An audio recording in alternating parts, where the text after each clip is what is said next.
శ్రీ భక్త కనకదాసు గారి కాంస్య విగ్రహాన్ని మన పూర్వల ఆరాధ్య దైవమైనటువంటి భక్త కనకదాసు విగ్రహాన్ని తిరుపతి ఆర్టీసీ బస్ స్టాండ్ ఎదురుగా ఏర్పాటు చేయడానికి పూనుకున్నారు.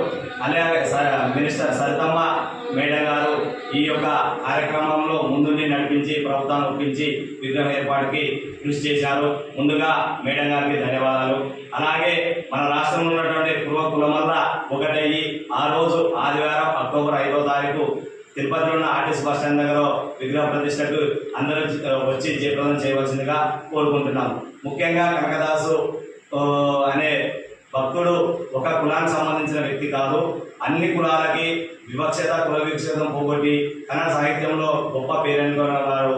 కన్నడలో ఉన్నటువంటి మన కనకదాసు గారు శ్రీకృష్ణుని యొక్క దైవ దర్శనం కోసం ఎంతో కృషి చేసి ఆ రోజు ఆ విధంగా జరిగి కనకదాసు కిటికీ పెట్టి ఈ విధంగా ఇంత పేరైంది. ఒక భక్తుడిగా ఒక సాహిత్యవేత్తగా పేరున్న వ్యక్తి కాబట్టి ఆయన యొక్క విగ్రహము ఆ దేవుని యొక్క విగ్రహంతో సమానమే కాబట్టి మనం అందరం జయప్రదం చేయవలసిందిగా కోరుకుంటున్నాం.